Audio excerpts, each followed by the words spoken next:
Over the last 25 years, we've spent close to $10 trillion on wars, and they didn't tax the American people for that. Because they know they couldn't tax us enough to pay. We would put an end to it. If they tried to raise everybody's taxes enough to come up with $10 trillion because we want to go fight regime change wars all over the Middle East, the American people would have been like, no, we're not doing that. But they didn't do that. They kept taxes where they were. I think they even cut some rates during those years, the top rates.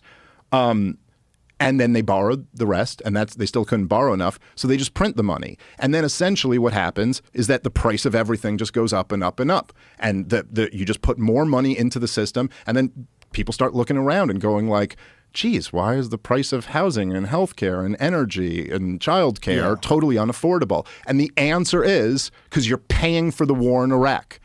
And nobody thinks about it like that. But that's really what's going on. They can't. So for all the young people who are coming out of college now and they're like, I'm 150 grand in debt.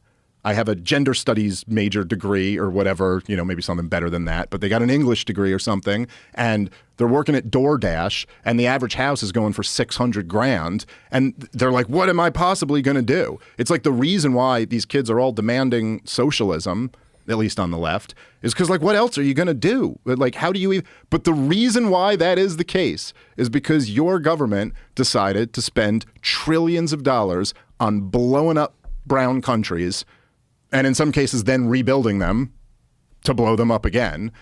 I mean, this is the actual cost of the thing. And I feel like it's... almost nobody outside of like the Ron Paul libertarians, the Austrian economics guys, almost nobody else ever makes this connection. That it's like, this is the deal. You can't be a world empire without having a central bank that can print money for you, because otherwise it just doesn't work. Resources are finite and you'll run out of them. And so you can't do that without having this monetary system. But the cost of this monetary system is that prices always go up and up and up and up. And that rigs the entire economy against the working class and the middle class in favor of the rich. It's just the way it is. When the value of assets is going up and up and up and up, that's great if you own stuff.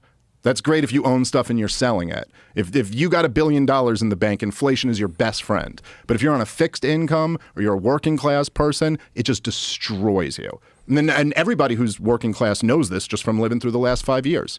But your grocery prices go up 30%. That is...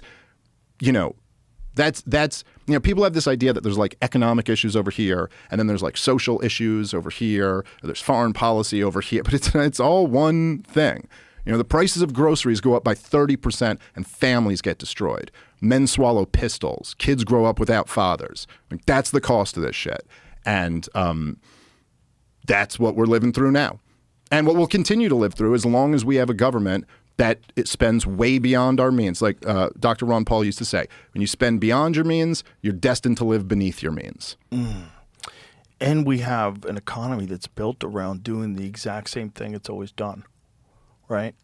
And if you think about the amount of money, just in shuttering U.S. aid, think about the amount of money, whether you agree with U.S. aid or not, the amount of money that was being pumped through that system, like to all sorts of weird places, right?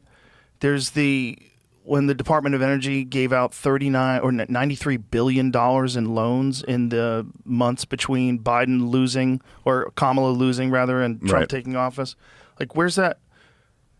There's so many of these instances of insane amounts of money just being allocated while we're $39 trillion in debt. It's like, it's so unmanageable, and yet it just keeps marching on, and people are upset if you try to pull a Band-Aid off. Like, the idea of shuttering some of these government organizations, all you hear about is people are going to die, people are going to starve, this is going to happen, that's going to happen. Like, are you fucking sure? Yeah. Are you sure that this isn't a giant money-sucking scam that's been going on that does some good? Yeah, well, that's most of it, right? Yeah, well, like, number one, if you go, hey, I think, which, by the way, no one in Congress, I mean, short of like Thomas Massey, maybe Rand Paul, but like no one else in Congress is even like suggesting an idea so radical. But if I were to throw out the radical idea that we should go back to pre-pandemic level spending, so go all the way back to the crazy year of 2019 when it was anarchy or whatever, That was just, they'll all tell you the world's going to end if we do that. Yeah. And even when they're making up these absolutely ridiculous, claims about how many people are going to die if you cut government spending, which is all just totally absurd. But then they never seem to go like, well, how many people are going to die if I keep letting DC have all these war-making powers? How many people are going to die if the president is able to fund a proxy war whenever he wants to?